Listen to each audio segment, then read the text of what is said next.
ইতিহাসের পাতায় এক মহান আলেমের নাম অত্যন্ত শ্রদ্ধার সাথে উচ্চারণ করা হয়, আহমদ ইবনে হাম্বল।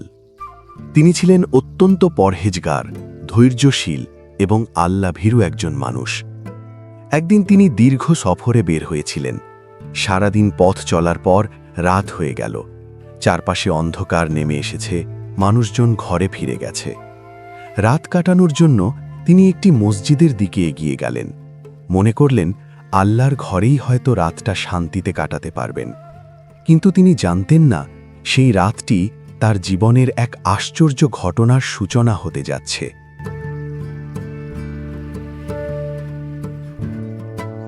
ইমাম আহমদ রহমতুল্লাহি আলাইহি মসজিদের ভেতরে ঢুকতে চাইলেন, কিন্তু মসজিদের পাহারাদার তাকে থামিয়ে দিল। পাহারাদার বলল, না, এখানে থাকা যাবে না। ইমাম আহমদ বিনয়ের সাথে বললেন, ভাই, আমি একজন মুসাফির, শুধু রাতটা এখানে কাটাতে চাই। কিন্তু পাহারাদার তাকে চিনতে পারেনি। সে মনে করল একজন সাধারণ পথিক হয়তো আশ্রয় চাইছে। তাই সে দৃঢ়ভাবে বলল, না, নিয়ম আছে, কেউ এখানে থাকতে পারবে না। ইমাম আহমদ রহমতুল্লাহ আলিহি বারবার অনুরোধ করলেন, কিন্তু পাহারাদার কিছুতেই রাজি হল না। অবশেষে ইমাম আহমদ ভাবলেন, ঠিক আছে, মসজিদের ভেতরে না হলে অন্তত বারান্দায় রাত কাটাই। কিন্তু পাহারাদার তখন আরও রেগে গেল। সে রূঢ় আচরণ করে ইমাম আহমদকে সেখান থেকেও টেনে হিঁচড়ে বের করে দিল। একজন মহান আলেম হয়েও তিনি কোনো রাগ দেখালেন না, ধৈর্য ধরে সব সহ্য করলেন। এই দৃশ্য দূর থেকে একজন রুটি প্রস্তুতকারক দেখছিলেন। লোকটির মন নরম হয়ে গেল। সে ভাবল, এই মানুষটি নিশ্চয়ই খুব কষ্টে আছে। সে এগিয়ে এসে বলল, ভাই, আপনি চাইলে আজ রাতে আমার দোকানে থাকতে পারেন। ইমাম আহমদ রহমতুল্লাহ আলাইহি বিনয়ের সাথে তার আমন্ত্রণ গ্রহণ করলেন। রাত গভীর হয়ে গেল। রুটিওয়ালা তার কাজ করছিল, আটা মাখছিল, রুটি বানাচ্ছিল।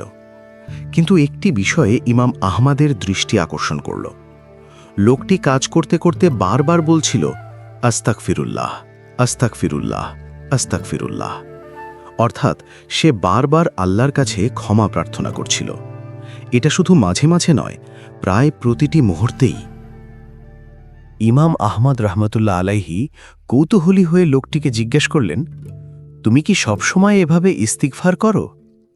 লোকটি হেসে বলল, হ্যাঁ, এটা এখন আমার জীবনের অভ্যেস হয়ে গেছে। কাজ করি আর ইস্তিগফার করি। ইমাম আহমদ আবার প্রশ্ন করলেন, এই ইস্তিগফারের কোনো ফল কি তুমি পেয়েছ? লোকটি বলল, আল্লাহর কসম, আমি যত দোয়া করেছি আল্লাহ সব কবুল করেছেন, শুধু একটি দোয়া ছাড়া। ইমাম আহমদ অবাক হয়ে জিজ্ঞেস করলেন, সেই দোয়াটা কি? লোকটি বলল, আমি বহুদিন ধরে আল্লাহর কাছে দোয়া করছি, আমি যেন একবার মহান আলেম ইমাম আহমদ ইবনে হাম্বলকে দেখতে পারি। এই কথা শুনে ইমাম আহমদ রহিমতুল্লাহি আলাইহে বিস্মিত হয়ে গেলেন।